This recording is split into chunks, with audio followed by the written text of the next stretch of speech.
আমিও ভালো আছি এবং 177তম এপিসোডে আপনাদের সবাইকে স্বাগত জানাচ্ছি। আমি রাসেল। আশা করছি আজকের এই এপিসোডটি আপনাদের ভালো লাগবে। যদি ভালো লাগে অবশ্যই আমাদেরকে জানাবেন এবং আমাদেরকে ইমেল করতে হলে আমাদের ইমেল অ্যাড্রেসটা আপনারা একটু মনে রাখবেন। আমাদের ইমেল অ্যাড্রেস হচ্ছে russell.booth.com@gmail.com। আপনার নাম, ঠিকানা এবং ফোন নাম্বার সহ আপনার জীবনে ঘটে যাওয়া বা আপনার জানা সেরা ঘটনা লিখে পাঠিয়ে দিন আমাদের কাছে। ঘটনার শুরুতে অবশ্যই উল্লেখ করুন ঘটনাটি আপনি স্টুডিওতে এসে শেয়ার করতে চান নাকি আপনি চান আপনার ঘটনা আমরা পড়ে শোনাই। যারা দেশের বাইরে রয়েছেন তারা সরাসরি অডিও ক্লিপ পাঠাতে পারেন বা লিখেও পাঠাতে পারেন ঘটনা। আমাদের স্টুডিওতে আমরা ইনভাইট করছি আপনাদেরকে এবং আমাদের স্টুডিওতে যদি আপনারা আসতে চান তাহলে অবশ্যই আপনারা যে ঘটনাটি পাঠাচ্ছেন তার শুরুতে লিখবেন যে স্টুডিওতে এসে ঘটনাটি শেয়ার করতে চান আপনি। সামনে ঈদুল আজহা, অলরেডি আপনাদের ঘটনা পেতে শুরু করেছে। আমাদের যারা মডারেটর রয়েছেন তারাও আমাদের ঘটনা পাঠাচ্ছেন। সবকিছু মিলিয়ে এইবারের ঈদে একটা জমজমাট এপিসোড উপহার দেবার ইচ্ছা আছে আপনাদের সবাইকে। যাই হোক, কথা না বাড়িয়ে আমরা সরাসরি ঘটনায় চলে যাব এবং আমাদের আজকের যে ঘটনাটি সেটি প্রথমে একটি ইমেল দিয়ে শুরু করতে চাই। চলুন কথা না বাড়িয়ে ঘটনায় প্রবেশ করি। যেভাবে লেখা আছে আমি সেভাবেই পড়ছি। আসসালামু আলাইকুম প্রিয় রাসেল ভাই, জানি আপনি ভালোর দলে সবসময় থাকেন, সবাইকে ভালো রাখার চেষ্টা করেন, তাই জানতে চাইব না কেমন আছেন। 2017 থেকে আছি আর ভূত.com-এ 117 নম্বর এপিসোড থেকে আছি। রাসেল ভাই আমার পরিচয়টা গোপন রাখুন। তারপরে তিনি তার অ্যাড্রেস শেয়ার করেছেন, নাম, ঠিকানা সবকিছু এখানে আছে, যেটা আমি বলতে চাচ্ছি না। তারপর তিনি লিখছেন, রাসেল ভাই আমি অনেক দিন আগে একটা রেকর্ড ক্লিপ পাঠিয়েছিলাম, হয়তোবা প্রচারযোগ্য হয়নি, তাই আজকে অন্য একটি বাস্তব ঘটনা লিখে পাঠাচ্ছি। প্রচারযোগ্য হলে লিসেনারদের সাথে শেয়ার করবেন। যাক, কথা না বাড়িয়ে ঘটনায় চলে আসি। ঘটনাটি 1995-96 মধ্যে কুমিল্লা জেলা সদরের কোনো এক গ্রামে ঘটে। তার আগে একটু বলে নিচ্ছি, লোকটার সম্পর্কে না হয় ঘটনার প্রথম অংশে শুনে লিসেনাররা ভাববেন এই টাইপের লোকদের আবার প্যারানরমাল ঘটনা হয় নাকি। আমি যার ঘটনা বলবো সেই লোকটির একটাই বদঅভ্যাস, মদ্যপান। কিন্তু ঘটনাটি ঘটে সে যখন দুনিয়ার মায়া ত্যাগ করে তখন। যাক, আসা যাক মূল ঘটনায়।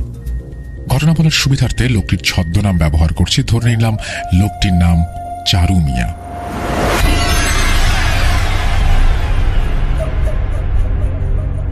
একদিন চারু মিয়া অনেক বেশি মদ্যপান করে।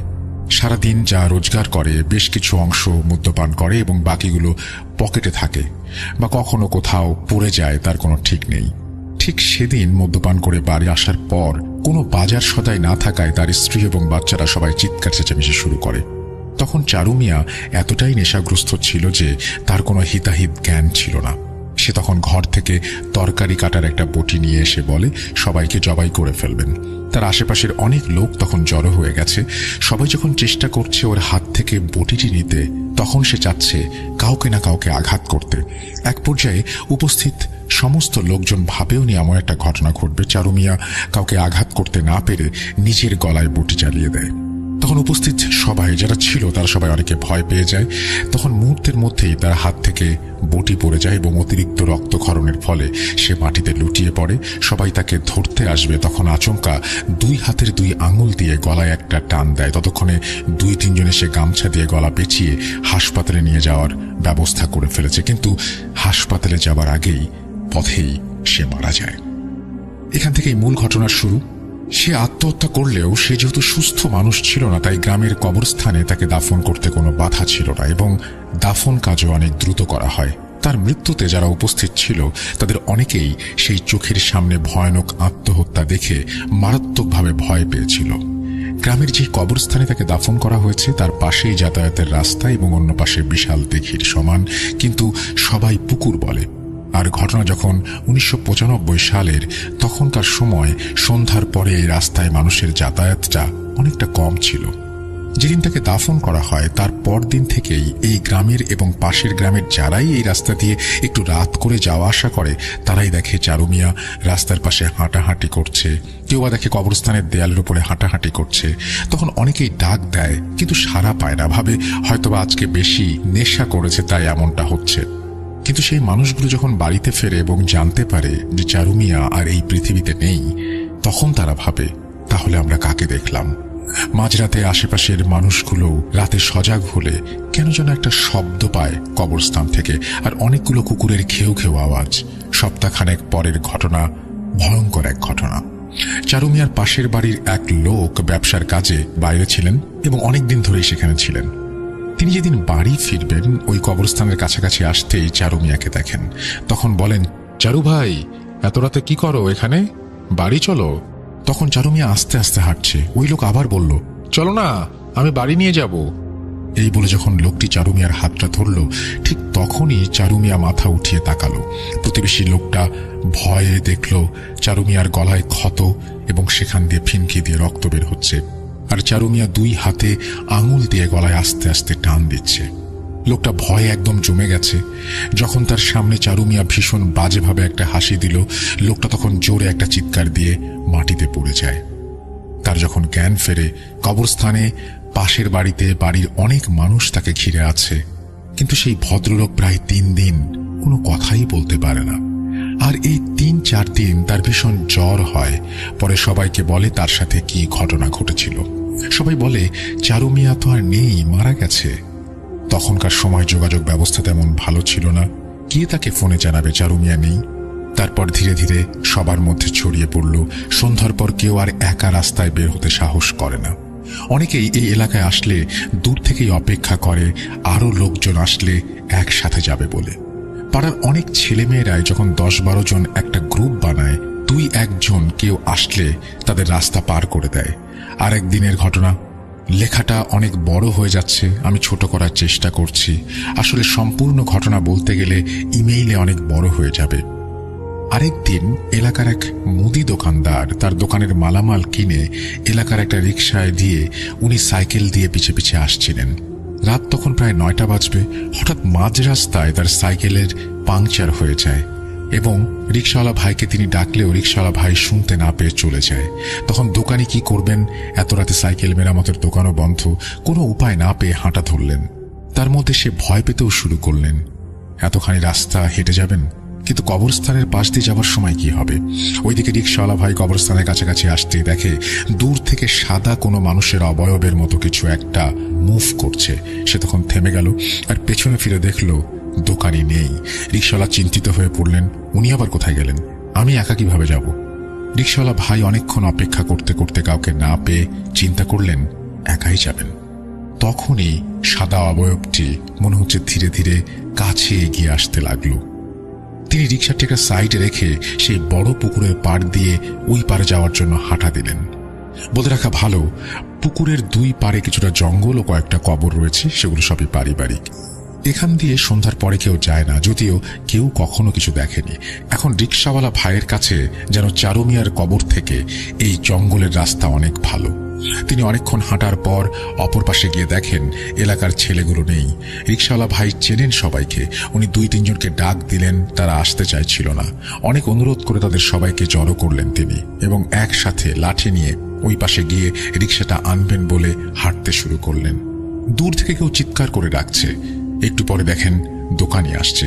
তখন দোকানি কেন দেরি হলো বলল, আর রিকশাওয়ালা ভাইও কতটুকু ভয় পেয়ে জঙ্গলের রাস্তা দিয়ে ওই পাশে গিয়েছে সেটাও বলল। ওই পাশে গিয়ে ছেলেগুলো বলল এক কথা, তারা আজকে শুধুমাত্র 3 জন করে 2 পাশে ছিল। 2 পাশে তারাই দেখলো কবরের ওপর অদ্ভুত ধরনের একটা আলো জ্বলছে আর নিভছে। এটা দেখে তারা কেউ ভাবছে একবার রাস্তায়, একবার কবরস্থানের দেয়ালের উপর কেউ যেন হাঁটাহাঁটি করছে।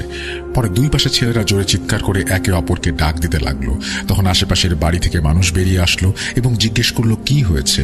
তখন তাদেরকে ঘটনা বললে তারা কিছুই দেখতে পায় না। পরে ওই পাশের ছেলেগুলোকে নিয়ে আসতে দেখে তারাও অনেক ভয় পেয়েছে। এরপর যে যার বাড়ি চলে যায়। গ্রামবাসীর মধ্যেও একটা আতঙ্ক ছড়িয়ে পড়ে। তারা পাশের 2 গ্রামে পরের এক মসজিদের হুজুরের কাছে যান, কেননা ওই হুজুর অনেক কামেল বান্দা ছিলেন। হুজুর পরদিন সন্ধ্যার পর আসলেন এবং গ্রামবাসীকে বললেন, এটা ভয়ের কিছু নেই, চারু মিয়ার মৃত্যুটা অস্বাভাবিক মৃত্যু, তাই একটা দুষ্টু জিন সুযোগ পেয়ে এই কাজ করেছে।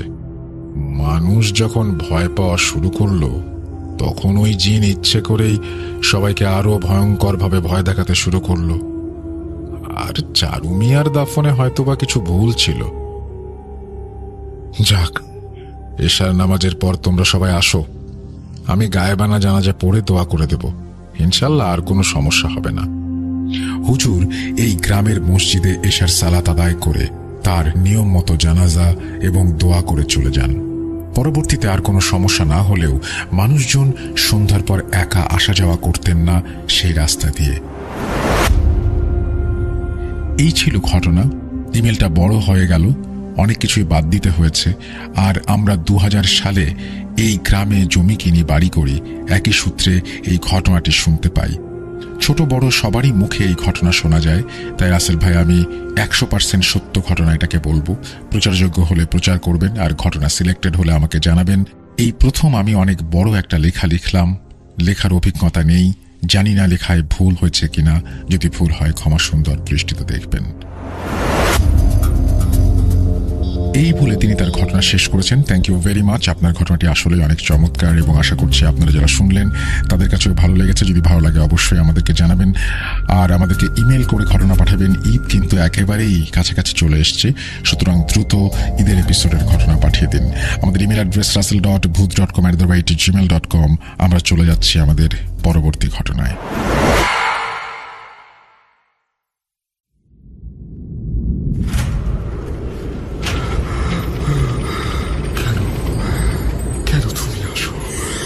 আমি শুধু তোমার সাথেই থাকতে চাই। কিভাবে সম্ভব? মৃতদের এই পৃথিবীতে থাকতে নেই। তুমি তুমি চলে যাও, চলে যাও, প্লিজ চলে যাও। সবটাই কি ইলুশন, নাকি অন্য জগতের কেউ কখনো হাজির হয়ে যায় চোখের পলকে? Booth.com with Russell। Welcome back. আরও একবার আপনাদের সবাইকে স্বাগত জানাচ্ছি আমি রাসেল। আশা করছি আপনারা সবাই ভালো আছেন এবং ভালোর দলে আছেন, আর একই সাথে এনজয় করছেন আমাদের আজকের এপিসোড। আর আমরা আসলে সত্যি কথা বলতে সেটা হচ্ছে আপনাদের জন্য সবসময় চেষ্টা করি ভালো কিছু ঘটনা নিয়ে হাজির হতে, এবং এইটা তো সবসময় আমাদের উপরে ডিপেন্ডও করে না। আসলে কোনো সময় আমাদের লিসনারদের দিকে তাকিয়ে থাকতে হয়, কারণ আমরা কোনো ঘটনা, এটা ফিকশন না যে আমরা কোনো কিছু বানিয়ে বলবো। গত সপ্তাহে আপনারা দেখেছেন যে আমাদের খুব প্রিয় একজন মানুষ চিন্টু ভাইয়ের বার্থডে ছিল, এবং যারা তাকে বার্থডেতে শুভেচ্ছা জানানোর সময় পাননি তারা এখানে শুভেচ্ছা জানাতে পারেন। এবং একটু বলে রাখি, চিন্টু ভাই হচ্ছে সেই মানুষটি যিনি আমাদের সমস্ত ব্যাকগ্রাউন্ডগুলো কখনো কালেক্ট করেছেন আর কখনো ক্রিয়েট করেছেন। সো তার জন্য অনেক অনেক ধন্যবাদ চিন্টু ভাইকে, এবং তার জন্মদিন শুভ হোক। যদি অনেক দেরি হয়ে গেছে তারপরেও বলছি, আমরা উইশ করেছিলাম সময় মতোই। এবং আমি বলবো যে আমাদের Booth.com-এর এই যে যাত্রা, তার আগে ছিল ভূত FM-এও আমাদের একসাথে থাকা, এবং এই যে 2010 থেকে আজকে 2023 সাল এখনো পর্যন্ত আমরা যে শো করে যাচ্ছি তার অনেকটাই ক্রেডিট কিন্তু চিন্টু ভাইয়ের। কারণ একটা জিনিস মনে রাখবেন যে ব্যাকগ্রাউন্ড মিউজিক যদি ভালো না হয় তাহলে কোনো হরর কন্টেন্টের কোনো মজা থাকে না। চিন্টু ভাই এই শোটাকে নিজের মতো করে এবং কতটুকু ভালোবাসা দিয়ে তিনি এই শোটা করেন, এটা আসলে না শুনলে বা না জানলে আপনারা কখনো বুঝবেন না। আমাকে এবং চিন্টু ভাইকে দুজনকেই, যেহেতু আমাদের প্রত্যেক সপ্তাহে নিয়ম মেনে এই কাজটা করতে হয়, লাইফের অনেক কিছু স্যাক্রিফাইস করতে হয়, অনেক ইভেন্ট মিস করতে হয়, অনেক কিছু। বাট খুশির ব্যাপার হচ্ছে আপনাদেরকে পেয়ে যাই। রাত 11:59 হলেই আপনারা জড়ো হন এবং আমাদের ঘটনা শুনেন, এটা একটা বিশাল ব্যাপার। যাই হোক, আমরা কথা না বাড়িয়ে সরাসরি ঘটনায় চলে যাব। আমরা চলে যাচ্ছি আমাদের পরের ইমেইলে, এবং আশা করছি এই ইমেলটা আপনাদের ভালো লাগবে। যেভাবে লেখা আছে আমি সেভাবেই পড়ছি। লিসেনার্স, স্টোরি টেলার সবাইকে সালাম, স্পেশালি রাসেল ভাই ও আফনান ভাই, কারণ আমি দুজনেরই অনেক বড় ফ্যান। রাসেল ভাই, আপনি আমার ঘটনাটি পড়ে শোনালে আমি খুবই খুশি হব। আসসালামু আলাইকুম, আশা করি ভালো আছেন। জানি আপনি সবসময় ভালোর দলে, তাও জিজ্ঞাসা করলাম। দয়া করে আমার ঠিকানা সম্পূর্ণ গোপন রাখবেন। আমি সময় নষ্ট না করে সরাসরি ঘটনায় চলে যাচ্ছি। ঘটনাটি মূলত আমার দাদাকে নিয়ে, যিনি তৎকালীন সময়কার স্বনামধন্য পীর বংশের একজন কামেল পীর ছিলেন। ঘটনাটি আমার দাদার মুখে যেভাবে শোনা আমি সেভাবেই শুরু করছি। আশা করছি লিসনারদের বুঝতে সমস্যা হবে না।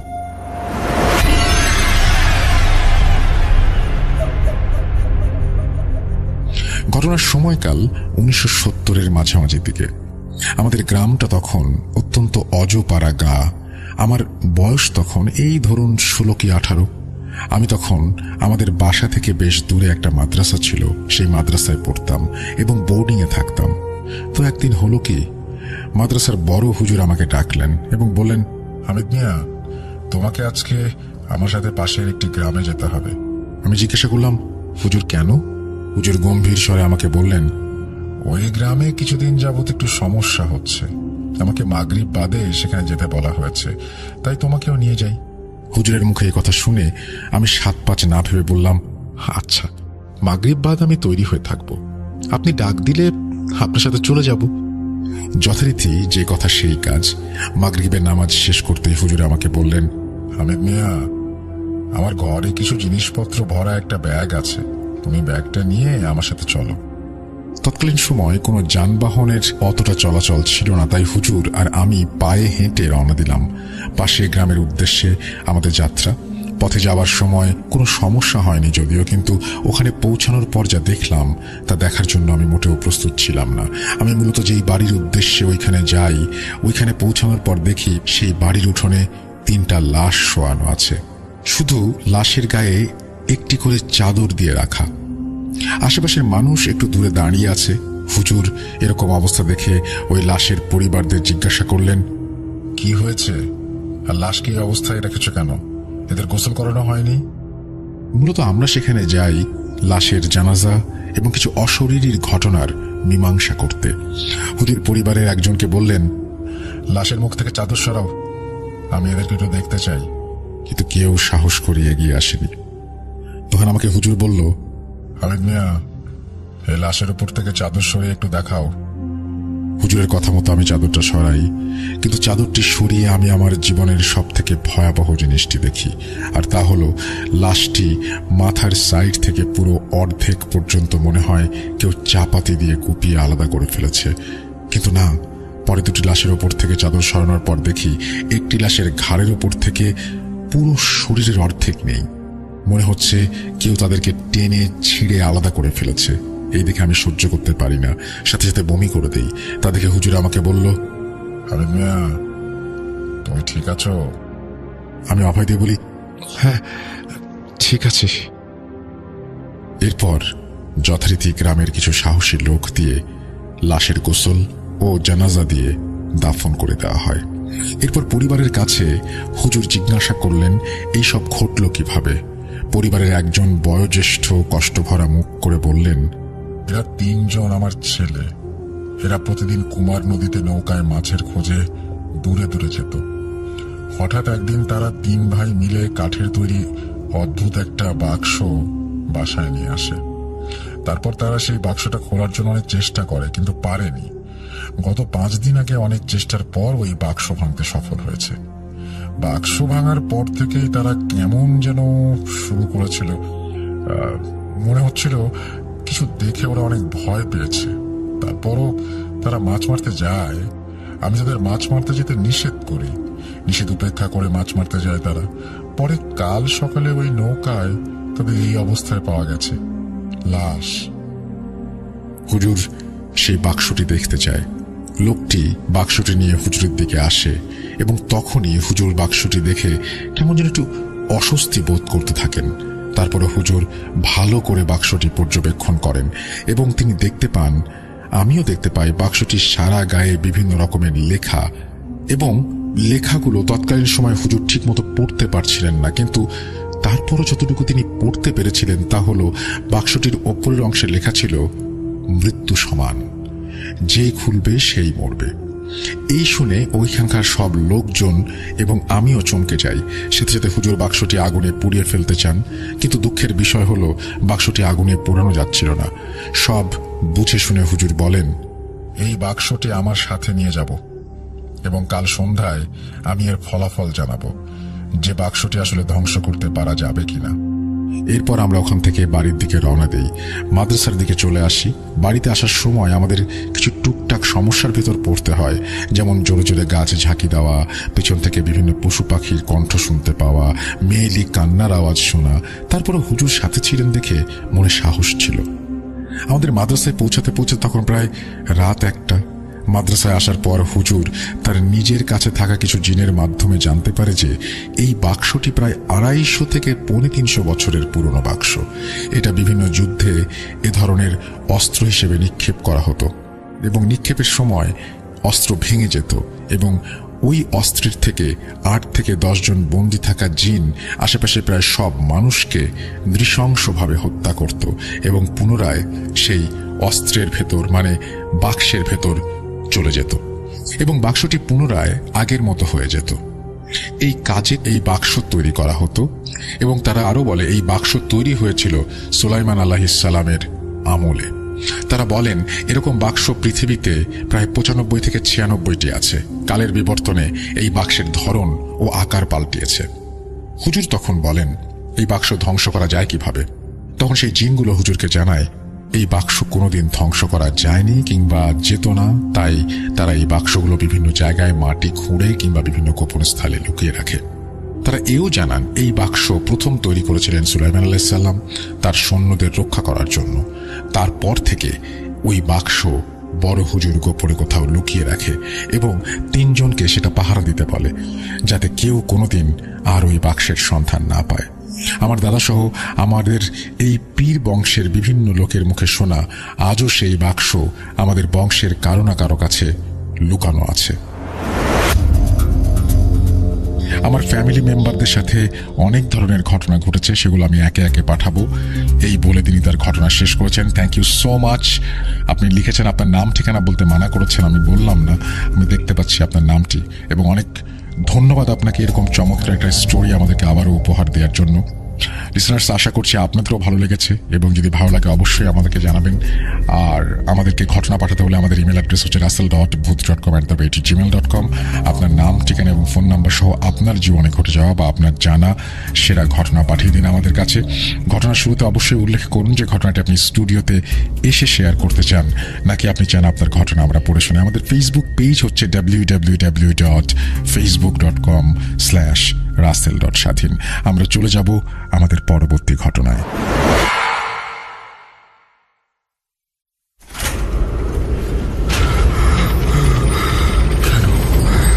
কেন তুমি আসো? আমি শুধু তোমার সাথেই থাকতে চাই। তুমি চলে যাও, চলে যাও, প্লিজ চলে যাও। Booth.com with Russell.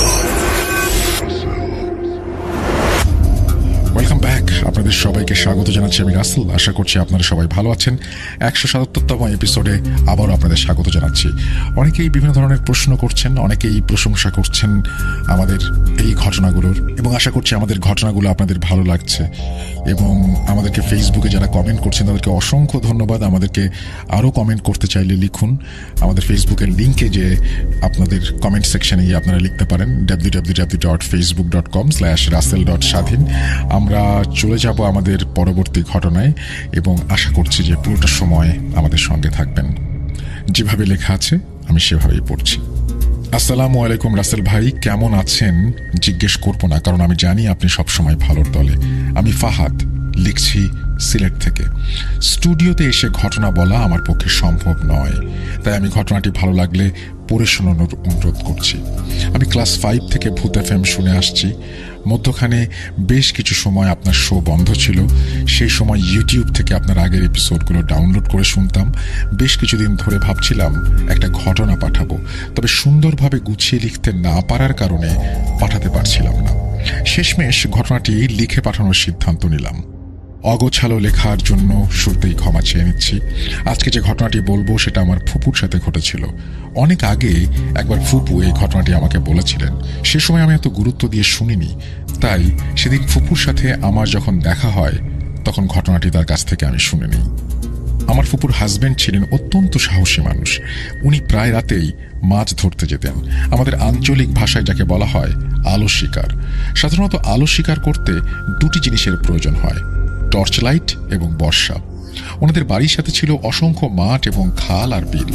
যখন বর্ষাকাল আসতো তখন পানি, খাল, বিল সব জায়গায় জমা হয়ে যেত। সেখানে অসংখ্য মাছ পাওয়া যেত। মূল ঘটনায় যাওয়ার আগে কিছু বর্ণনা দেই। ওনাদের একতলা বিশিষ্ট একটি দালান ঘরটির সাথে একটি কাঁচা রাস্তা এবং কাঁচা রাস্তার সাথেই মেইন রোড। কাঁচা রাস্তার শুরুতেই এবং মেইন রোডের সাথেই একটি কবরস্থানের পাশেই গাছগাছালিতে ঘেরা এবং পাশেই বড় একটি বাঁশঝাড় এবং এর কিছু দূরেই ফুপুদের বাসা, আর সাথে কয়েকটা বাড়ি রয়েছে এবং এর পরে আরো অনেক খালি মাঠ রয়েছে। ফুফা যখন রাতে আলো শিকার করতেন প্রায়ই ওনার সাথে অদ্ভুত ঘটনা ঘটত। যেমন একদিন ওনার পাশের এক খালে উনি গিয়েছিলেন শিকারে। উনি দেখতে পেলেন সেই খালে অসংখ্য মাছগুলো সাধারণ মাছের চাইতে অনেক বড় এবং মাছগুলো দেখতে অদ্ভুত ছিল। ফুপা বুঝতে পারলেন যে এগুলো মাছ নয়। উনি ভয় না পেয়ে বিভিন্ন দোয়া দুরুদ পড়ে সেখান থেকে চলে আসেন। আরেকদিন উনি আলো শিকার করে বাড়ি ফিরছিলেন। প্রথমেই বলেছিলাম ওনাদের কাঁচা রাস্তার সাথে একটি কবরস্থান এবং একটি বড় বাঁশঝাড় রয়েছে। যখন বাঁশঝাড়ের কাছে এলেন তখন তিনি দেখতে পেলেন পুরো বাঁশঝাড়টি ওনার ওপরে পড়ে যাচ্ছে। উনি সাথে সাথে বাঁশঝাড়ের জায়গা অতিক্রম করেন এবং দোয়া দুরুদ পড়তে শুরু করলেন এবং সেখান থেকে চলে এলেন। যেহেতু উনি অনেক সাহসী ছিলেন তাই উনি ভয় পাননি। বলা যায় গভীর রাতে কেউ একা রাস্তা দিয়ে হেঁটে আসলে কোনো জিন বাঁশঝাড়ে ফেলে মানুষকে ভয় দেখাতে চায়। যদি কেউ ভয় পেয়ে যায় তাহলে সে অসুস্থ হয়ে পড়বে। এর কিছুদিন পরে ফুফা একদিন আলো শিকারে যান। সেদিন ওনার টর্চ লাইট সমস্যা করছিল। হঠাৎ উনি দেখতে পান ওনার সামনে কয়েকটা কুকুর আসছে। এত রাতে কুকুর কোথা থেকে আসবে উনি বুঝতে পারছিলেন না। তারপরও উনি বিষয়টা স্বাভাবিকভাবে নিলেন এবং সামনে এগোতে লাগলেন।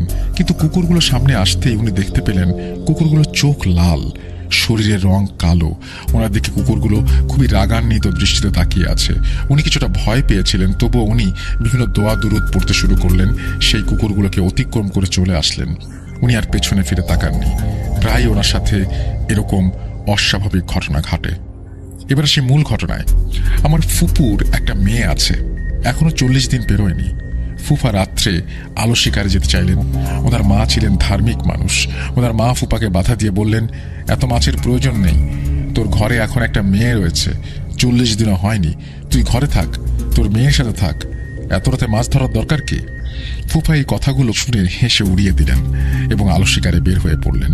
সেদিন উনি বেশ কিছুক্ষণ আলো শিকার করার পর মাছ পেলেন না, তাই বাড়ি চলে এলেন। উনি রাস্তা দিয়ে একাই হেঁটে আসছিলেন। ওনার কাছে মনে হচ্ছিল যে ওনার পেছন পেছন কেউ যেন হেঁটে আসছে। উনি পেছনে ফিরে তাকালেন কিন্তু কিছুই দেখতে পেলেন না। বেশ কয়েকবার ওনার সাথে এরকম ঘটনা হয় এবং অবশেষে উনি বাড়ি চলে আসেন। বাড়িতে আসার পর ফুপু এসে গেট খুলে দেন। উনি রুমে ঢুকেই বাথরুমে গিয়ে হাত পা ধুয়ে আসেন। ততক্ষণে ওনার মেয়ে ঘুমিয়ে পড়েছে। ফুপু ওনার জন্য খাবার এনে দেয়। খাবার খাওয়া দাওয়া শেষ করে ওনারা টুকটাক কথা বলছিলেন আস্তে ধীরে, যাতে ওনাদের মেয়ে ঘুম থেকে না ওঠে। বেশি কথা না বলে ফুপা ঘুমানোর জন্য বিছানায় যান। ততক্ষণে ফুপু থালা বাসন পরিষ্কার করছিলেন। হঠাৎ শুনতে পেলেন ওনাদের দরজায় কেউ আঘাত করছে।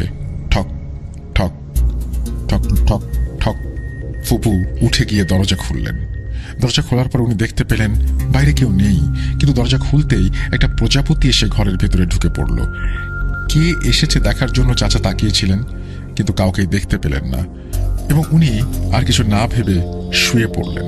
ফুপুর চোখে তখনও ঘুম ছিল না, কিছুটা বিরক্ত বোধ করছিলেন, তাই এই বিষয়টাকে তেমন বেশি আমলে নেননি এবং দরজা লাগিয়ে উনি ওনার কাজ শেষ করেন।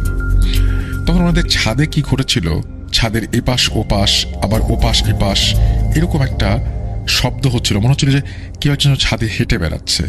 ফুফা রেগে গিয়ে বললেন, এই কে রে, এত রাত্রে ছাদে কে হাঁটছে? উঠে আসবো নাকি যাবি? এরপর শব্দটা বন্ধ হয়ে যায়। তবে কিছুক্ষণ পর শব্দটা আবার হচ্ছিল। সকালে ফুপু ঘুম থেকে উঠলেন, কিন্তু প্রতিদিন ঘুম ভাঙতো ফুপুর মেয়ের কান্নার আওয়াজে। কিন্তু আজ উনি ঘুম থেকে উঠে দেখেন সকাল 8টা বাজছে। ওনার মেয়ে গভীর ঘুমে। উনি ভাবলেন এই ফাঁকে সকালের কিছু কাজ সেরে নেই। উনি যাবতীয় কাজ শেষ করলেন এবং দেখলেন ওনাদের মেয়ে তখনও গভীর ঘুমে। এর কিছুক্ষণ পর ফুফা ঘুম থেকে উঠলেন, মুখ ধুলেন। এরপর ফুপাকে জানালেন যে ওনাদের মেয়েটা এখনো ঘুমিয়ে, প্রতিদিন এত আগে উঠে আজ উঠছে না। আমার ফুপা ওনার মেয়ের কাছে গেলেন এবং মেয়েকে ঘুম থেকে জাগানোর চেষ্টা করলেন, কিন্তু ওনার মেয়ে একদম চুপচাপ শুয়ে আছে। ফুপা মেয়েকে কোলে নিলেন এবং কোলে নিয়ে বুঝতে পারলেন মেয়ে শ্বাস নিচ্ছে না। ফুপু ততক্ষণে কেঁদে ফেলেছেন এবং মেয়েকে ওনার কোলে নিয়ে নাম ধরে ডাকতে শুরু করেছেন। এরপরে বাড়িতে ডাক্তার আনা হলো। ডাক্তার এসে ফুপুকে জানালো যে বাচ্চাটি মারা গিয়েছে। ফুপুর কান্নায় বাড়ি প্রকৃতি সব নিস্তব্ধ হয়ে গিয়েছে। একদম সুস্থ সবল একটা বাচ্চা, তার এইরকম পরিণতি কিভাবে সম্ভব? তার মৃত্যুতে সবাই কষ্ট পেয়েছে, কেউই মেনে নিতে পারছে না এই মৃত্যুটা। বিয়ের মৃত্যুর বেশ কিছুদিন হয়ে গেছে। এর মধ্যে হঠাৎ ফুপার সেই রাতের ঘটনার কথা মনে পড়ে। উনি একজন হুজুরের কাছে যান এবং তাকে গিয়ে সেই রাতের ঘটনার কথা বলেন। হুজুর ফুপাকে বলেন উনি অনেক রাত করে বাড়ি ফিরেছিলেন, তাই কিছু হয়তো ওনার পেছন পেছন এসেছিল এবং সেটা প্রজাপতি রূপে তাদের ঘরে প্রবেশ করে। এরপর ফুপা বুঝতে পারলেন যে তার নিজের ভুলেই তিনি মেয়েটিকে হারিয়েছেন। এই বিষয়টা উনি ওনার মায়ের থেকে প্রথমে গোপন রাখেন, কিন্তু কিছুদিন পর উনি বিষয়টা জেনে যান। কিন্তু উনি ফুপুকে কিছু বলেননি। বলে আর কোনো লাভ নেই, যা হবার হয়ে গিয়েছে। এরপর কখনো ফুপা আর আলো শিকারে বের হননি। এই ছিল আমার ঘটনা। ভালো লাগলে শেয়ার করবেন, পড়ে শোনাবেন। লেখায় অনিচ্ছাকৃত ভুলের জন্য দুঃখিত। আমার নাম ফাহাদ আহমেদ। তারপরে তিনি তার কন্ট্যাক্ট নাম্বার শেয়ার করেছেন। Thank you very much Fahad আপনার ঘটনার জন্য। আশা করছি এই ঘটনাটি আপনাদের ভালো লেগেছে। যদি ভালো লাগে অবশ্যই আমাদেরকে জানাবেন। আমাদের ইমেল অ্যাড্রেস russell.booth.com@gmail.com, অথবা আমাদের ফেসবুক পেজে যে আপনারা লিখতে পারেন www.facebook.com/russell.স্বাধীন।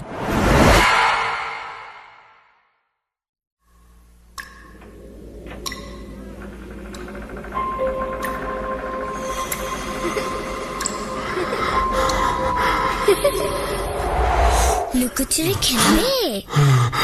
লুকোচুরি তুমি লুকাও, আমি ঠিকই তোমাকে খুঁজে পাবো।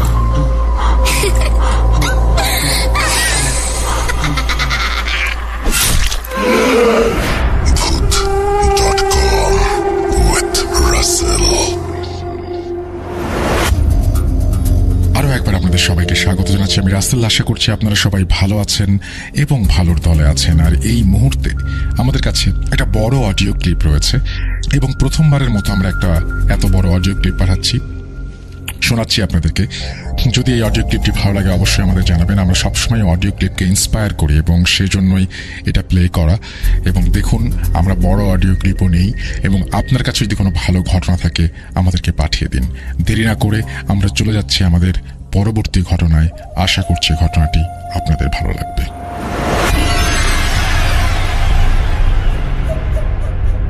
আসসালামু আলাইকুম রাসেল ভাই, আশা করি ভালো আছেন। আমি আল্লাহর রহমতে ভালো আছি। আমার নাম রাসেল ভাই মোহাম্মদ মাহবুবুল আলম সোহাগ। আমার বাসা পাবনার ঈশ্বরদীতে। আমি এখন পাবনার এডওয়ার্ড কলেজে লেখাপড়া করতেছি। আমি প্রায় রাসেল ভাই 2015 সাল থেকে ভূত এফএম শুনতাম। ভূত এফএম বন্ধ হয়ে যাওয়ার পর আমি এখন পর্যন্ত Booth.com শুনতেছি। তো রাসেল ভাই, সবার গল্প শুনতাম, নিজের কাছে ভালো লাগতো, তো কখনো নিজের গল্পটা পাঠানো হয় নাই। তো আজকে ভাবলাম যে পাঠাই দিই। যদি আপনাদের কাছে ভালো লাগে আমার সত্য ঘটনাটা অবশ্যই শেয়ার করবেন। আর যদি ভালো না লাগে তাহলে কোনো সমস্যা নাই। আসলে বলতে পারবো না যে আমার ঘটনাটা একেবারে ভয়ানক নাকি, সে দর্শকই বলবে। তো ভাই বেশি কথা না বলে চলুন আমার সত্য ঘটনাটা আপনাদের সাথে শেয়ার করি। তো ভাই, আমার ঘটনাটা শুরু হয় আমার জন্মের পর থেকে। আমাদের দেশের বাসা হচ্ছে সিরাজগঞ্জের উল্লাপাড়া বরহর গ্রামে। তো আমার জন্মের পরে আমি, ছোট বাচ্চারা যেমন সাধারণত অনেক সুন্দর হয়, তেমন আমিও অনেক সুন্দর ছিলাম। তো ভাই, আমরা হচ্ছে 3 বোন আর আমি একটা ছেলে, আমার আব্বু আম্মুর। তো আমার এলাকাটা একটু বর্ণনা দিয়ে দিই রাসেল ভাই। আমার যে দাদির বাসার পাশেই আমার একটা সম্পর্কের নানি হয়, তার বাসা ছিল। তো ওনার বাসা আর আমার বাসার মাঝে পিছনের সাইডে একটা গলির মতো একটা রাস্তা ছিল। তো বাড়ির পিছনের সাইডে 2টা পুকুর ছিল আর একটা শিমুল গাছ ছিল। আর শিমুল গাছের পাশে একটা বাঁশের ঝাড়ের মতো ছিল। আমরা সচরাচর বাড়ির সামনে দিয়ে যাতায়াত করতাম, কিন্তু যখন আমরা ওই বাড়ির নানির বাসায় যেতাম তখন আমরা ওই বাড়ির পিছনের গলিটাই ব্যবহার করতাম, তাহলে অনেক কাছে হইতো বাসাটা। তো রাসেল ভাই, তো আমাকে সচরাচর আমার দাদি বেশি বাড়ির বাইরে নিয়ে যেতে দিত না, ছোট যখন ছিলাম তখন। তো একদিন আমার ওই নানি আমার আম্মুকে বলে যে তোমার ছেলেকে আমার বাসায় একটু নিয়ে আসো, আমি একটু দেখি, আমার বয়স হয়ে গেছে, আমি তো আর যাইতে পারি না, একটু নিয়ে আসো, আমি একটু দেখি। তো আমার আম্মু একদিন দুপুরের দিকে আমাকে কোলে করে ওই বাসার পিছনের যে রাস্তা ওটা দিয়ে নিয়ে যাচ্ছিল। তো রাসেল ভাই বলে রাখি প্রথমে যে আমার ওই নানির সাথে একটা জিন থাকতো, যেটা আপনার ওই শিমুল গাছে থাকতো আর কি। এটা পরে আমার আম্মুদের থেকে আমরা শুনছি যে, তো যেদিন আমাকে ওই নানির বাসায় নিয়ে যাচ্ছিল, তখন আম্মু যেই আমাদের বাসা থেকে ওই গলি দিয়ে নানির বাসায় যাবে, শিমুল গাছটা যখনই পার হয়েছে, হঠাৎ করে আমার আম্মু খেয়াল করে যে আমি আর নড়াচড়া করতেছি না, কোনো আওয়াজ করতেছি না। তখন আমার আম্মু খেয়াল করে যে আমার গালে বড় বড় আঙ্গুলের ছাপ, আমার গালটা একদম লাল টকটকা হয়ে আছে, আর আমার গালে 5টা আঙ্গুলের ছাপ। তো এটা দেখে আমার আম্মু চিল্লায় উঠছে যে কি হলো, সবাই ডাকাডাকি শুরু করলো। আমার দাদিরা গেল, আমার আব্বু বাসায় ছিল না, আব্বু অফিসে ছিল, আমার আব্বু ঈশ্বরদীতে চাকরি করে সরকারি, তো সেক্ষেত্রে আব্বু অফিসে ছিল। আমার দাদিরা আসলো, আসার পরে দেখে এই অবস্থা। আমার ওই নানির, যেহেতু আমার বাসা থেকে আমার আম্মু নানির বাসার উদ্দেশ্যে রওনা দিছিল, তো আমাকে সর্বপ্রথম নানির বাসায় নিয়ে যায়। ওখানে আমার একটা ফুফা ছিল যে মসজিদে নামাজ কালাম পড়াইতো, ধার্মিক ছিল, তো ওনাকে ডেকে নিয়ে আসে। আসার পরে আমাকে ঝাড়াফু দিয়ে সুস্থ করে তোলে, আল্লাহর রহমতে সুস্থ হয়ে যাই। তারপরে আমার ওই ফুবা সবাইকে বলে যে তুমি যখন বাবুকে ওই বাসায় নিয়ে যাচ্ছিল, তখন ওকে একটা জিন দেখে ওর কোনো কারণে রাগ হওয়ার কারণে ওই বাচ্চাকে একটা চড় মারে, যার কারণে বাচ্চা জ্ঞান হারিয়ে ফেলছিল। হ্যাঁ, তো এখন একটু ওকে দেখে শুনে রেখো, আর ও যেন ওকে যে বাসার বাইরে যেন বেশি না নিয়ে যাওয়া হয়। তো রাসেল ভাই, এটা শোনার পরে আমার দাদিরা খুব টেনশনে পড়লো, আমাকে আর বেশি আমার বাইরে নিয়ে যেতে দিত না। আমার বোনেরা আমাকে কোলে করে বাইরে নিয়ে যেতে চাইতো হাঁটাহাঁটি করার জন্য, তাও নিষেধ করে দিল। আমার আব্বু আসলো বাসায়, আব্বু কথাটা শোনার পর আম্মুর উপর খুব রাগারাগি করার পরে নিষেধ করে দিল সবাইকে যেন আমাকে কেউ আর বাসার বাইরে না নিয়ে যায়। আমাকে তাবিজ দিয়ে দিল হাতে বাঁধার জন্য, আম্মুকে বলে দিছিল যে তাবিজ যেন কখনো না খোলে। তো তারপরে রাসেল ভাই অনেকদিন আর কোনো সমস্যা হয় নাই। তো একদিন আমার যে নানি, আমার আম্মুর আম্মু, ওনার বাসা ছিল হচ্ছে পাশের গ্রামে। তো একদিন বিকালের দিকে উনি আমাদের বাসায় আমার সাথে দেখা করার জন্য আসে, আমাকে দেখতে আসে। তো দেখে আসে, সবার সাথে কথা বলে বাসায় যেতে যেতে আমার নানির প্রায় একটু রাতই হয়ে যায়। গ্রামে প্রায় 8টা-9টা অনেক রাত। তো ওই টাইমে উনি বাসায় যাচ্ছিল। তো উনি যখনই ওই গলি দিয়ে যাচ্ছিল, যখনই শিমুল গাছটা পার হয়েছে, তখনই উনি দেখে যে ওনার মনে হচ্ছিল যে পিছন থেকে হয়তোবা কেউ আসে। উনি সাথে সাথে হাঁটে হেঁটে আসতেছে। তা গ্রামের মানুষ রাসেল ভাই, তো উনি বলল যে এই পিছনে কে রে, তো কোনো আওয়াজ আসে না। তো হঠাৎ দেখে যে বাসের ঝাড়ের ভিতর থেকে মানে শন এরকম একটু সাউন্ড আসতেছে।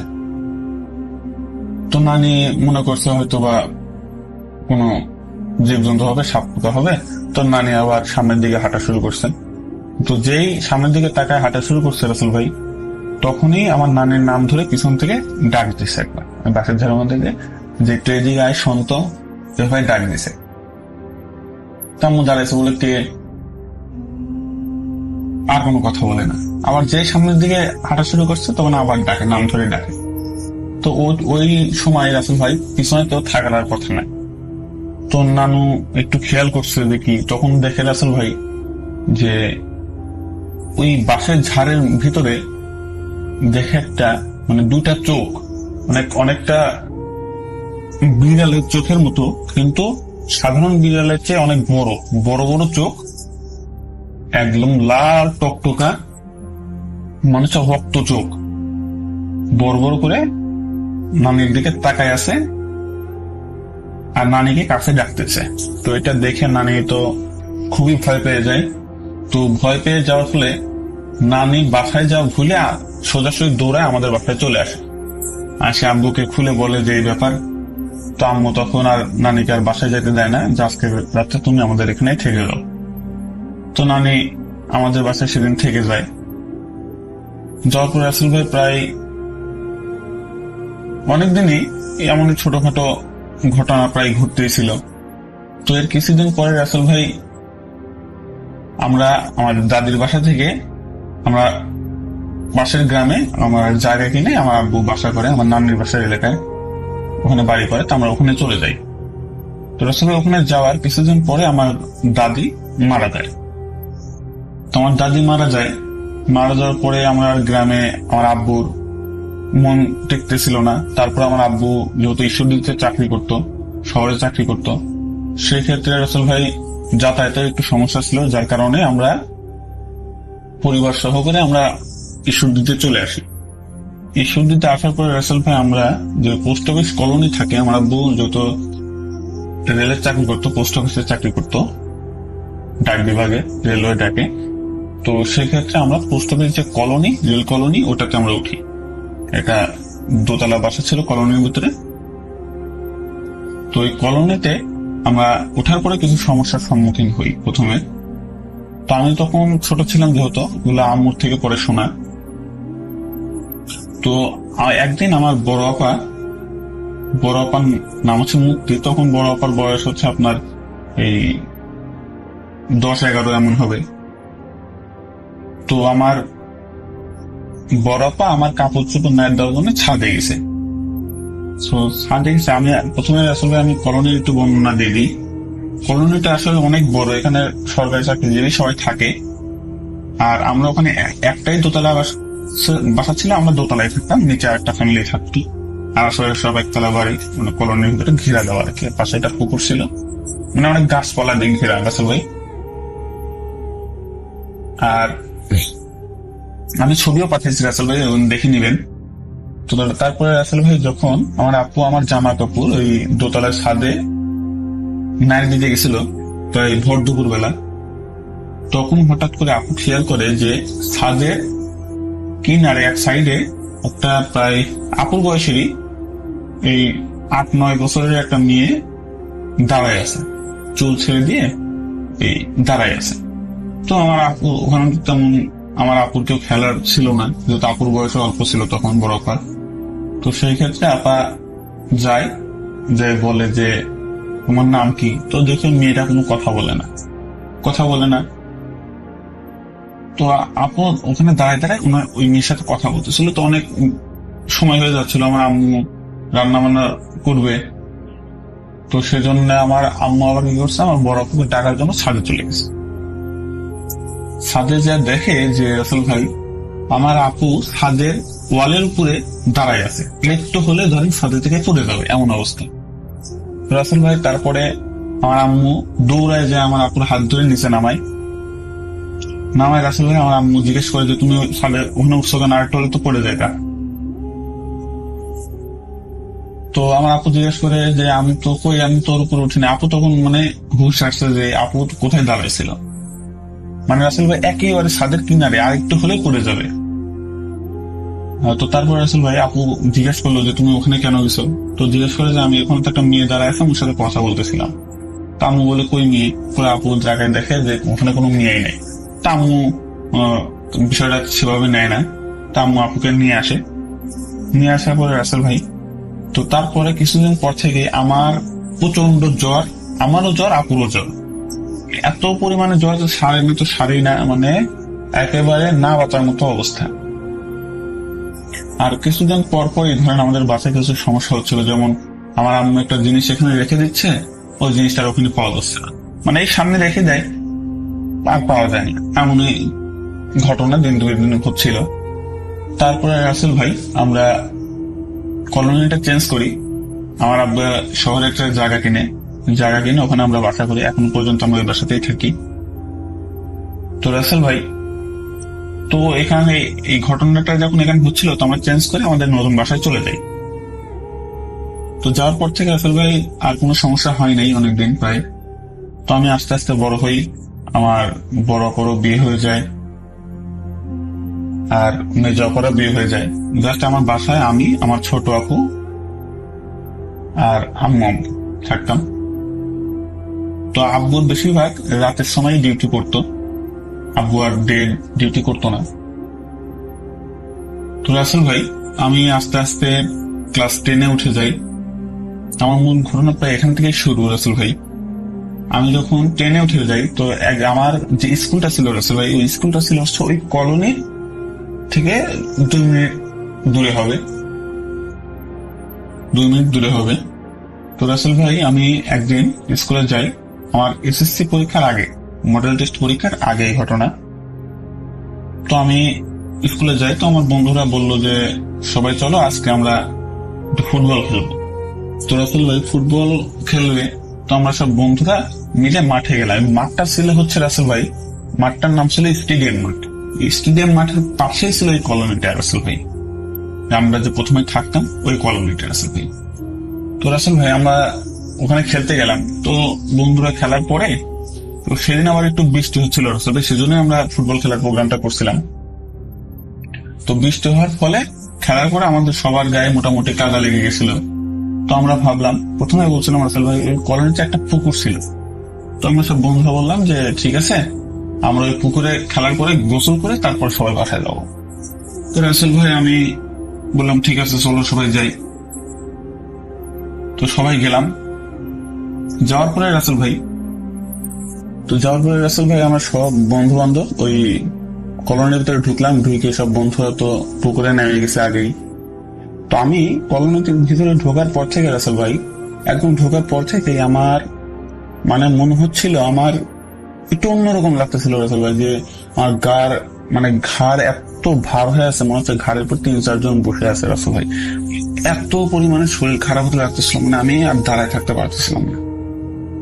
তো লাস্টে আমি আমার বন্ধুদের বলে আমি ওখান থেকে চলে আসি রাসেল ভাই, যে আমার শরীর খারাপ করতেছে, আমি আর গোসল করব না, আমি বাসায় যাই, তোমরা থাকো। এটা বলে রাসেল ভাই আমি চলে আসি। বাসায় আসার পর থেকে রাসেল ভাই আমার প্রায় 1 সপ্তাহ জ্বর, মানে জ্বর সারে না তো সারেই না। তো তারপরে রাসেল ভাই আমি প্রায় স্কুলে আমার যাওয়া বন্ধই হয়ে যায়। তো তারপরে এরকম 9 দিনের দিন আমার জ্বরটা একটু সারে। তারপর থেকে রাসেল ভাই আমি মানে স্কুলে যাওয়া প্রায় বন্ধ করে দিছিলাম রাসেল ভাই। জ্বর সেরে যাওয়ার পরে আমি প্রায় স্কুলে যাওয়া বন্ধই করে দিছিলাম। তো জ্বর সারার পর থেকে রাসেল ভাই আমার সাথে নতুন নতুন কিছু সমস্যা শুরু হচ্ছিল।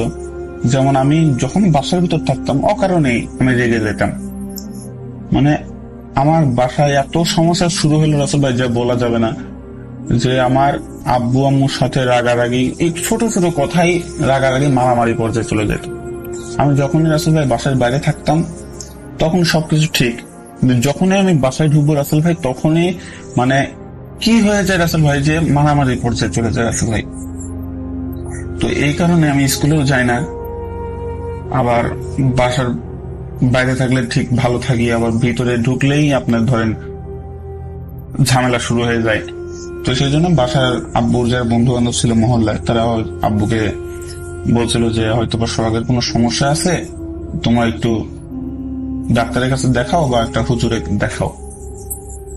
তো আমার সাথে কিন্তু তখন আসলে কোনো সমস্যা নাই, খালি বাসায় ঝামেলা মারামারি, এই ঝড়গাঝাটি, এটা আপুর সাথে ছোট আপুর সাথে আমার ঝড়গাঝাটি শান্তি। মানে এক কথায় আমি বাসায় নিয়ে মনে সহ্যই করতে পারতাম না। আমার রুমে আমি যখন থাকতাম আসলে আমি রুম সবসময় ভিতর থেকে তালা মেরে রাখতাম, আর আমার রুমে কাউকে ঢুকে দিতাম না রাসেল ভাই। তো একদিন আমার আম্মু আব্বুকে বলে যে তুমি একটু যাও আমাদের মসজিদের হুজুরকে একটু ডেকে আনো, সবাইকে দেখাও। তো রাসেল ভাই আমার আব্বু 5 ওয়াক্ত নামাজ পড়তো, তো হুজুরের সাথে দেখা গেল আমাদের মাদ্রাসা মসজিদ, তো ওখানে যায় কথা বলে। তো কথা বলার পরে হুজুর বাসায় এসে আমার ঝাড়া ফু দেয়, পানি পরে দিয়ে যায়, দিয়ে চলে যায়, বলে তেমন কিছু না, সমস্যা নাই, ওকে 5 ওয়াক্ত নামাজ পড়তে বলেন আর দেখে শুনে থাকতে বলেন, তাহলেই হবে। তো বলে চলে যায়। তো রাসেল ভাই ওই দিন রাত্রে থেকে ঘটনাটা আরো বেড়ে যায় রাসেল ভাই। তো তখন শীতের সময় ছিল রাসেল ভাই, শীতের সময় ছিল, মানে শীত কেবল পড়ছে। তো আমার একটা অভ্যাস ছিল রাসেল ভাই, গরম হোক শীত হোক আমি ফ্যান দিয়ে কাঁথা মোড় দিয়ে শুয়ে থাকতাম। তো তখনও রাসেল ভাই আমি কম্বল গায়েপুর দিয়ে আমি ফ্যান সাইড দিয়ে শুয়েছি। তো ফ্যান সাইড দিয়ে শুয়েছি রাসেল ভাই, তারপরে আমার এত পরিমাণে শীত লাগতেছিল, মানে শীতের এমনি দিন, তাও পরিমাণে এত পরিমাণে রুমটা ঠান্ডা হয়ে গেছিল। রুমের বাইরে গরম রাসেল ভাই, কিন্তু রুমের ভিতরে এত ঠান্ডা মানে বলা যাবে না। তারপর আমি ওটা ফ্যান অফ করে দিয়ে 2টা কম্বল নিয়ে আমি শুলাম। শোয়ার পরে রাসেল ভাই আমার মানে একটু অন্যরকম লাগতেছিল, মনে হচ্ছে আমার ঘরে অন্য কেউ আছে, এমন মনে হচ্ছিল রাসেল ভাই। তো দোয়া কালাম করে আমি শুয়ে পড়লাম। শুয়ে পড়ার পরে রাসেল ভাই মানে হয় না যে হালকা ঘুম ভেঙে যায়, এই পাশ ওপাশ হলে, মানে ডান পাশ থেকে বাম পাশে হলে ঘুমটা ভেঙে যায় বা হালকা হয়ে যায়। তো হঠাৎ আমার এই পাশ ডান কাছ থেকে আমি বাম পাশে হয়েছি। বাম পাশে হচ্ছে আমার একটা আমার টিভি সাইডে, মানে খাটের পাশে বাম সাইডে হচ্ছে ফাঁকা। তো আমি যেই ডান সাইড থেকে বাম পাশে হয়েছি, হালকা চোখ খুলছে, তখন রাসেল ভাই আমি খেয়াল করলাম যে কেউ যদি মানে 2টা হাত খাটের উপরে রেখে, মানে মাথাটা হাতের উপরে রেখে আমার দিকে তাকায় আছে, ফেস বোঝা যাচ্ছে না, কিন্তু চোখটা লাল টকটকা বড় চোখ আর দাঁত বার করে মানে আমার দিকে ভয়ানক ভাবে হাসতেছে। আসলে আমি এখন বলতেছি, আমি আমার রুমে বসেই রেকর্ড করতেছি আর আমার গায়ের লোম দাঁড়ায় যাচ্ছে রাসেল ভাই এই ঘটনাটা বলতে, যে আমি মানে সেদিনকার যে চেহারা রাসেল ভাই, আমি ওটা ভোলার মতো না রাসেল ভাই। আমার দিকে লাল চোখ করে তাকায় আছে, মনে হচ্ছে আমার উপরে রেগে আছে, কিন্তু হাসতেছে আমার দিকে তাকায় রাসেল ভাই। তখন আমি ভয়ে এক লাফায় উঠি রাসেল ভাই, আমি চেকুর দিয়ে উঠি। ওই দিন আবার রাত্রে আমার আব্বুর ছুটি ছিল, তো আমার আব্বু, ছোট আপু, আম্মু সবাই রুমে চলে আসে।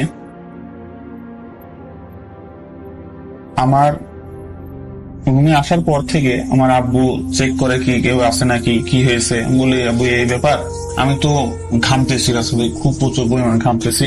তারপরে আব্বু খাটার নিচে চেক করে দেখে যে না কিছু নাই, তুমি হয়তো স্বপ্ন দেখছো, তুমি ঘুমাই পড়ো। তো আমি শুয়ে পড়ি। শুয়ে পড়ার পরে রাসেল ভাই, যেহেতু আমার আব্বু আম্মুর রুম পাশেই, আমার আব্বু এই বিষয়টা একটু খেয়ালে নেয়। তো পরে হুজুরের কাছে এইসব আলোচনা করে, তো হুজুর বলেন সমস্যা নাই, আমি একদিন আপনার বাসায় আসবো নি। তো রাসেল ভাই তো একদিন আমার তারপরের দিনই আমাদের মাদ্রাসার হুজুর আর একটা হাফেজ সাহেব এলাকার ওই আসছেন বাসায় আসতে। বাসায় আসার পর থেকে রাসেল ভাই ওই যে হাফেজটা ছিল এলাকা, ও বাসায় ঢুকে আমার দিকে তাকানোর পর থেকে রাসেল ভাই ও মানে হুজুরকে রাখে ও বাসা থেকে চলে গেছে। বলছে আমি আসতেছি, আইসে বাসা থেকে চলে গেছে, আর আসে না, চলে গেছে। তারপরে হুজুর বলছে যে আমার সাথে চলে গেল, আচ্ছা আমরা তাহলে পরে আসবো না, হয়তো কোন কাজ আছে। তো হুজুর যায়, পরে ওই হাফেজ সাহেবের সাথে দেখা করে বলে আপনি চলে আসলেন কেন? তো হুজুরে ওই হাফেজ সাহেব বলছিল যে ওই ছেলের সাথে কিছু আছে, কারণ আমি বাসায় যখনই ওই হাফেজ সাহেব ঢুকছিল তখন ওনারও মানে অস্বাভাবিক লাগছিল, মানে ওনার শরীর খারাপ ছিল, সেজন্য উনি চলে যায়। তো পরে ঘটনাটা আব্বুকে বলে যে এই ব্যাপার, হয়তো আপনার বাসায় কোনো খারাপ কিছু আছে। তো এটা শোনার পরে আমার আব্বু আম্মুকে জানায়। আম্মু এটা শুনে তো অনেক ভয় পায়, আসলে তোমাদের বাসায় যে ঝামেলাগুলো হচ্ছে এগুলো তো অস্বাভাবিক। তো তারপরে রাসেল ভাই আমার আম্মু একটা হুজুরে কানতে বলে, তো আমার মাদ্রাসার হুজুরকেই বলে। তো হুজুরের একটা বন্ধু ছিল, উনিও আপনার এইসব কাজ করতেন, কারণ ওনাকে বাসায় নিয়ে আসে বিকালবেলা। তো রাসেল ভাই যেদিন থেকে ধরেন আমার আব্বু হুজুরদের জানাইছে, মানে আমার বাসায় হুজুরদের যাতায়াত বাড়ছে, সেদিন থেকে আমার ঘটনা আরো ভয়ানক থেকে ভয়ানক হচ্ছিল রাসেল ভাই। তো তো রাসেল ভাই যখন ওই হুজুরের বন্ধুকে নিয়ে আমার বাসায় আসছে, আসার পরে আমার ঘরে ঢুকছে, ঢোকার পর থেকে আমার ঘর এত ঠান্ডা, মানে দিনের বেলায় এত ঠান্ডা, ঘর দুপুর বেলা রাসেল ভাই আর ঠান্ডা, অস্বাভাবিক ঘরে মনে হচ্ছে ফ্রিজের মধ্যে আছে রাসেল ভাই। তো তারপরে ঘরের ভিতর বসে আমিও খাটে বসে আছি, তো হুজুর কি করছে রাসেল ভাই, তো আমার আসলে তারপরে আমার আর কিছু মনে না, হঠাৎ করে আর আমার খেয়াল নাই কিছু। পরে আমি এই ঘটনাটা পরে আমার কাছ থেকে শুনছি যে হুজুর যখন রাসেল ভাই বাসায় ঢুকছিল, ঢোকার পরে আমার রুমে আসে, রুমে আসার পরে ওই হুজুর এই রুমের ফ্লোরে বসে আর একটা পিতলের এই তোমার কলসি জাতীয় কিছু মাঝখানে রেখে বসে, আসন বসায়। বসানোর পরে রাসেল ভাই উনি আমার হাত ধরে বলে যে, হাতের কনিষ্ঠাঙ্গুলি ধরে চেপে ধরে আমাকে কিছু জিজ্ঞাসা করে। তো বলে যে তোমার নাম কি, আমার নাম জিজ্ঞাসা করে রাসেল ভাই। তো আমি আমার নাম জেনারেলি আমার নাম বলি আমি সোহাগই বলি। তো কিন্তু উনি ওনার দুইটা আঙ্গুল আমার মুখের ভিতর দেয়। তা আমি বল তখন হাসতেছিলাম। সাধারণভাবে মানুষের মুখের মধ্যে আঙ্গুল দিলে মানে হাসার কথা না হতো, আমি অনেক জোরে জোরে হাসতেছিলাম। যখন হাসতেছিলাম রাসেল ভাই, তখন আমার ওই বাসা যেহেতু মানে সেমি ফাঁকা ছিল, মানে দেওয়ালগুলো পাকা ছিল, উপরে টিন ছিল, তো টিনের পরে ধাবর ধুবুর করে ইট পাথরের ঢেলের আওয়াজ। কিন্তু রাসেল ভাই কোনো ওখানে আমরা আব্বু বাইরে যায় দেখে যে কোনো ঢেল ইট পাটকেল নাই, অটোমেটিক আওয়াজ হচ্ছে, মনে হচ্ছে উপরে ভেঙে যাচ্ছে, এরকম অবস্থা রাসেল ভাই দিনের উপরে। তো তারপরে রাসেল ভাই তো উনি আর কিছু করে না, উনি উঠে বাড়ির বাইরে চলে যায়, যে আব্বুকে বলে যে ছেলের সাথে হয়তো একটা সমস্যা আছে, তো আপনার মাদ্রাসা থেকে 2টা হাফেজ নিয়ে আসেন। তো সরি রাসেল ভাই, একটা হাফেজ আনার কথা বলছিল, ছোট বাচ্চা একটা আনার কথা বলছিল। তো মাদ্রাসার একটা ছেলে ছিল, নাম ছিল আবু, বাচ্চা ছিল হাফেজ।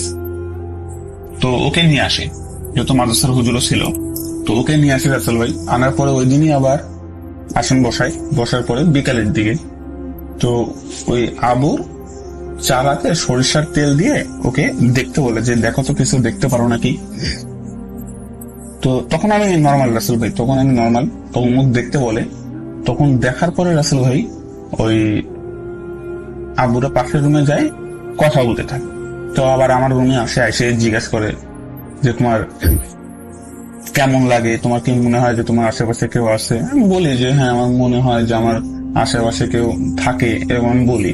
তো তারপরে রাসেল ভাই ওই বাচ্চা হাফেজ ডাকে, ওকে আবার দেখতে বলে, আমার সামনে বসায়। তো রাসেল ভাই পরে ওই বাচ্চা বলে যে আমি আমার চারার মধ্যে 2জনে দেখতে পারতেছি, একটা হচ্ছে 2জনই মহিলা দেখতে পারতেছি, যে একজন একটু বয়স্ক আর একজন একটু অল্প বয়স্ক, মানে একজনের বয়স হচ্ছে আপনার প্রায় 20 থেকে 25-এর মধ্যে, আর একজনের বয়স হচ্ছে আপনার একটু বেশি বয়স্ক আর কি। তো এটা বলে। তো তখন ওই হুজুর বলে যে আপনার আব্বুকে বলে যে আপনার ছেলের সাথে 2টা পরী আছে, মানে মহিলা জিন আছে, যদি পরী বলা হয় আর কি, আছে। তো যার কারণে ও আপনার মহিলা মানুষ সহ্য করতে পারে না, যার কারণে ও যখনই বাসার ভিতর ঢোকে তখনই ও আসর করে, যার ফলে আপনাদের সাথে ঝামেলা করে পড়ে। আর যেহেতু বাসার বাইরে গেলে ওর উপরে এই আসরটা একটু কম হয়, যার কারণে বাসার বাইরে ও সবার সাথেই ভালো, খালি বাসায় যখন ঢুকে আপনারা খেয়াল করেন, বাসায় ঢুকলে আপনার ও এইরকম ক্ষিপ্র হয়ে যায়, আর ও রুমে কাউকে ঢুকতে দেয় না, এই কারণে আর কি। তো আমার আম্মু বলে হ্যাঁ এই ব্যাপার, তো রুমে কাউকে ঢুকতে দেয় না। তো এই হওয়ার পর থেকে রাসেল ভাই তো হুজুর বলে তাবিজ দিয়ে পানি পড়া দিয়ে চলে যায় যে এটা পরে রাখবেন হাতে সবসময়। তো আমি রাসেল ভাই তাবিজ আমার বিশ্বাস রাখি না, আমি তাবিজে বিশ্বাস রাখি না। তো আমি 2-1 দিন ভালো যায়, পরে থাকি, সমস্যা নেই। পরে একদিন স্কুলে যাই, ওই আবার খেলাধুলা করি টিফিনে আমরা। তো টিফিনে খেলাধুলা করতে লাগে, আর আসলে কখন ওই তাবিজ ছিঁড়ে কোথায় পড়ে গেছে আর খেয়াল করিনি, বাসায় আসতে খেয়ালও নাই। তো রাসেল ভাই আমি ওই দিন রাত থেকে আবার সমস্যা শুরু হয় রাসেল ভাই, ভয়ানক অবস্থা ধারণ করে। ওই দিন রাত্রে আমি শুয়ে আছি, লেপ মুড়ি দিয়ে শুয়ে আছি, বেশি করছে তো লেপ মুড়ি দিয়ে শুয়ে আছি। তো রাসেল ভাই তখন রাত কত বাজবে, ওই দিন আমার আব্বু আবার অফিসে ডিউটিতে আছে, বাসায় শুধু আমি, আমার ছোট আপু, আমার আবার বড় আপুর ডেলিভারি হয়েছে বাচ্চা, তো বাচ্চা আমাদের বাসায় আছে, বড় আপু আছে, ছোট আপা, আমি আর আমার আম্মু রাখছে। তো রাসেল ভাই আমি শুয়ে আছি, তখন রাত 1টা কি 1:30 আনুমানিক, যেহেতু অনেক আগের ঘটনা। তো এরকম আমি তখন রাসেল ভাই ক্লাস 10-এ পড়ি, আমি ক্লাস 10-এ পড়ি। এটা হচ্ছে আপনার প্রায় 2016 সালের ঘটনা, এখানে 16 সালে মানে শীতের সময়কার। তো তখন রাসেল ভাই আমি যখন শুয়ে আছি, তখন রাত 1টা-1:30 বাজে, তো অনেক রাত্রি। রাসেল ভাই আমি লেপ মুড়ি দিয়ে শুয়ে আছি, তো হঠাৎ মানে আমি খেয়াল করতেছি যে আমার লেপের উপর দিয়ে যদি কেউ এরকম হাত বুলায়, মানে মুখের উপর দিয়ে যদি হাত কেউ নিয়ে যায় পরশ মারার জন্য, আবার যদি দড়ি বা চুল জাতীয় কিছু যদি ওই লেপের উপর দিয়ে ক্রমাগত লাড়াচাড়া করে, তাহলে একটা অনুভব হয় না রাসেল ভাই, শিশির এটা অনুভব হয়, অমন লাগতেছে। তো আমি রাসেল ভাই আমি একটু ভয় পেয়ে যাই, যেহেতু পূর্বে আমার সাথে কিছু ঘটনা ঘটছে, আমি একটু ভয় পেয়ে যাই। তো ভয় পাওয়ার পরে রাসেল ভাই আমি সম্পূর্ণ লেপের মধ্যে ঢুকে যাই, লেপের মধ্যে মাথা ঢুকাই নিয়ে লেপের মাঝখান থেকে আমি একটু দেখার চেষ্টা করি যে কি আছে নাকি, কেউ আছে না। তো আমি রাসেল ভাই হালকা লেপের মাঝখান থেকে মাথাটা বাইর করে রুমের ভিতরে তাকাই, আমি ডিম লাইট জ্বলতেছিল রাসেল ভাই। তো আমার খাটের পিছনের সাইডে, খাটের সামনের সাইডে হচ্ছে আপনার আমার একটা আলনা আছে, একটা চেয়ার আছে। তো রাসেল ভাই চেয়ারের সাইডে দেখি যে মানে ঘুম অন্ধকার, কিন্তু ওই জায়গায় একটু ঘুম সংযোগ, আমার মনে হচ্ছে কেউ দাঁড়ায় আছে, একটা অবয়ব টাইপের দাঁড়ায় আছে, কিন্তু বোঝা যাচ্ছে যেটা মানুষ দাঁড়ায় আছে। আমি অর্ধেক দেখছি, মানে মাজার উপরে সাইডে, যদি আমি খাটের উপরে ছিলাম পায়ের দিকে দেখতে পারিনি, মাজা থেকে মাথা সাইড পর্যন্ত ঘুম অন্ধকার, কিন্তু মনে হচ্ছে চুলগুলো অনেক বড় বড়, মানে বাতাস এরকম মানে লড়তেছে, এরকম অবস্থা। এইটা দেখে রাসেল ভাই আমি মানে জোরে লাফায় উঠি, লাফায় উঠি। তারপর থেকে রাসেল ভাই আমার আর কিছু খেয়াল নাই। আমার আম্মু পরে ঘটনাটা আবার আমার আম্মুর থেকে শোনা, যে আমি যখন চিল্লাই উঠি রাসেল ভাই, তখন আমার আম্মু রাত জায়গায় ছিল, কারণ আমার ওই যে বড় বোনের বাবু হয়েছিল, রাত্রে ওই বাচ্চার কাপড় চেঞ্জ করার জন্য উঠছিল। যখন আমি চেক করে উঠি, আমার বড় আপা, আম্মা, ছোট আপা সবাই রুমে চলে আসে। আসার পরে দেখে যে আমি খাটের উপরে বসে আছি, কোনো কথা বলতেছি না, তখন খাটের উপরে বসে আছি, মাথা নিচু করে বসে আছি। তো তখন আমার আম্মু এসে জিজ্ঞেস করে কি হয়েছে, চেক করে লেগে আমি কোনো কথা বলি না রাসেল ভাই। তখন আমি আমার আম্মুকে ধাক্কা মেরে ফেলাই দিই, তোরা কেন আমার রুমে আসছিস, রুম থেকে বাইর হয়ে যা, এখানে কারোর আসার দরকার নাই, চলে যায়। এইভাবে কথা মানে হালকা গলা কণ্ঠ ভার, মোটা কণ্ঠে বলতেছে রুম থেকে বার হয়ে যা, তোরা আমার রুমে আসবি না, এইভাবে বলে বাইরে যেতে বল। আম্মু ভাই কি হয়েছে হ্যান তেন। তো রাসেল ভাই আমি এত রাগারাগি করতেছিলাম, রাগারাগি করার ফলে আমার আম্মু রাগে আমার আব্বুকে ফোন দেয় যে দেখো সোহাগ এরকম পাগলামি করতেছে, তুমি আসো। তো আসো তো যেই বলছে, তো আমি বলছি আমার আব্বু আমার অফিস থেকে একটা লোক নিয়ে আমার বাসায় আসছে, কি হয়েছে। আমি তখন বসে আছি রাসেল ভাই, আমার তো একটা কথা বলতে ভুলে গেছি, যখন আব্বু আসতেছিল তখন আমি আবার মোটামুটি নর্মাল হয়ে গেছিলাম, আমি আম্মুদের রুমে বসেছিলাম। তখন যে আব্বু রুমে মানে বাইক আসছে, কলিং বিল দিয়েছে, তখন থেকে আমার আর হুঁশ নাই। তখন কি হয়েছে পরের ঘটনা আবার আম্মুর থেকে শোনা যে আব্বু যখন বাসায় আসছিল রাসেল ভাই, ঢুকলো, যেহেতু আমার আব্বু 5 ওয়াক্ত নামাজ পড়তো, ইসলামের দিকে খুব মনোযোগী ছিল। বাসায় আসার পর থেকে আব্বু আসার আগে কিন্তু আমি বলতেছিলাম যে আব্বু ডেকে নিয়ে আসো, আমি আজকে বাসায় থাকবো না, আমি আব্বুর অফিসে যে আজকে থাকবো।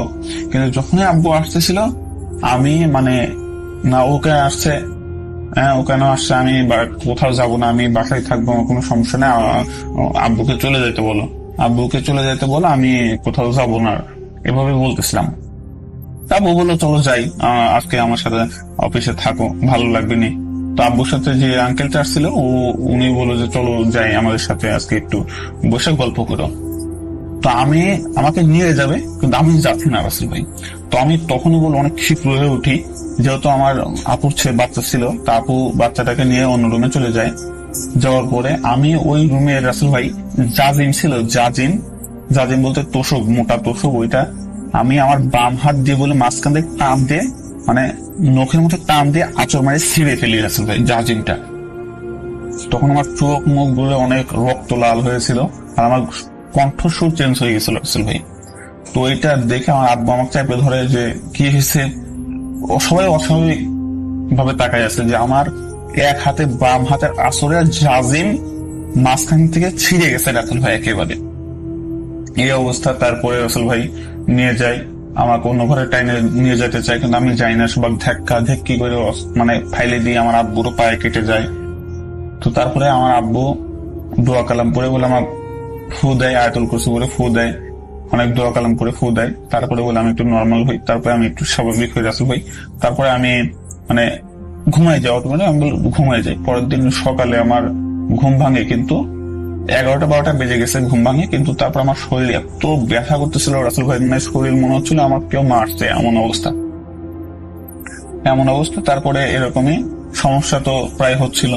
তো একদিন কি হয়েছে, আমি শুয়ে আছি রাসেল ভাই, আবার রাত্রে এই ঘটনা। তখন রাত ওই 1টা-1:30 এরকম বাজে রাসেল ভাই।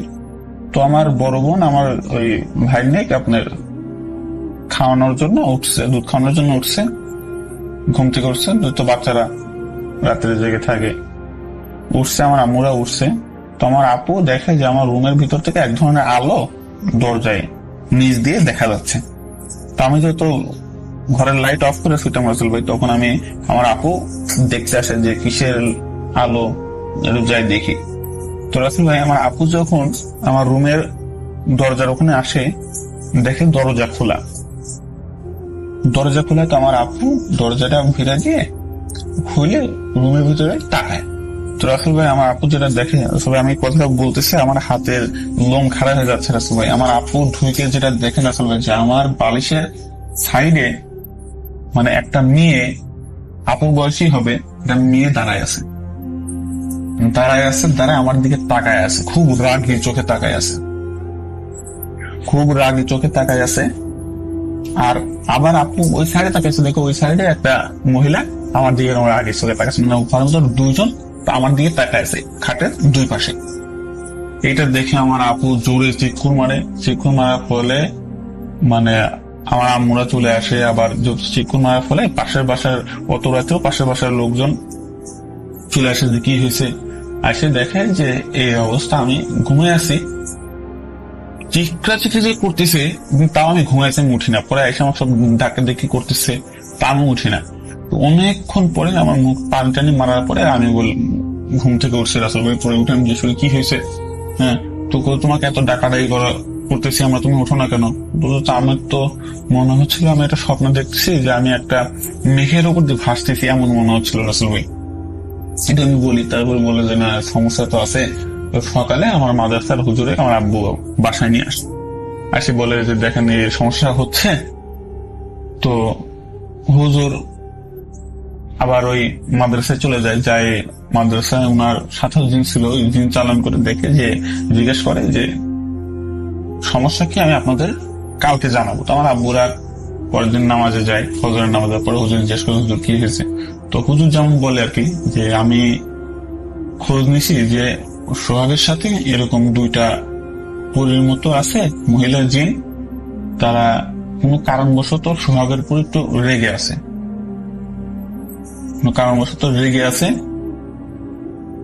আর সোহাগ ওই ছোটবেলা থেকে ওর সাথে এটা আছে। তো এইটুকুই বলে, এর চেয়ে বেশি কিছু বলতে পারে না হুজুর। তারপরে বলে যে আমি এটা কাজ করতে পারবো না, আমার একজন জানা আছে, আমি ওনাকে যোগাযোগ করে আপনাদের জানাবো, এটা বলে চলে আসে। তো রাসেল ভাই দিনকে দিন আমার অবস্থা এত খারাপ হয়ে যাচ্ছিল, মানে শুকায় যাচ্ছিলাম রাসেল ভাই। আমার পরীক্ষাও সামনে চলে আসতেছিল, আমি এত শুকায় যাচ্ছিলাম, মনে হচ্ছে আমি জন্ডিসের রোগী, আমাকে যেই বলতেছে যে তুমি দেখতে জন্ডিসের রোগের মতো মনে হচ্ছে, চোখ লাল টকটকা রাসেল ভাই। তারপরে হুজুর ওই ওনার বন্ধুর সাথে আলোচনা করে, তো উনি একদিন বাসায় এসে বলে বাসা আমি বন্ধ করে দিয়ে যাচ্ছি। তো আমার বাসার 4 সাইডে ওই পাতিলের মতো করে রাসেল ভাই, মাটির পাতিলের মধ্যে কি কি রেখে আমার আব্বুকে বলে এটা 4 সাইডে 4টা পুঁতে রাখবেন, কিন্তু সোহাগ যেন না দেখে। আমি যেন না দেখি, তো আমার আব্বু আমাকে না জানায় আমি স্কুলে গেছিলাম, তো এর মাঝে আব্বু 4 সাইডে 4টা পুঁতে রাখে। পুঁতে রাখার পরে রাসেল ভাই আমি আসি বাসায়। বাসায় আসার পর থেকে রাসেল ভাই আমি মানে নর্মাল, একেবারে নর্মাল, বাসার ঢুকতে নর্মাল, কিন্তু তখন আবার শরীরে রাসেল ভাই যে আমি মানে নিজের মধ্যে একটা ইয়া শোনা যে রাসেল ভাই উনি করতেছি, অটোমেটিক রাগ হয়ে যায়, বাড়িতে ঢুকলে রাগারাগি, বাড়ির বাইরে থেকে রাগায় খুব ছটফটানি, আমি বাড়ি যাবো না হ্যান তেন। এই বাড়িতে একদিন এরকম ছোটখাটো ঘটনা নিয়ে আব্বু আম্মুর সাথে একদিন আমার খুব রাগাতে, তো রাগার আগে আমি তখন বাসার বাইরেই রাসেল ভাই। তো লিসেনার্স, এই ছিল আমাদের আজকের ঘটনা।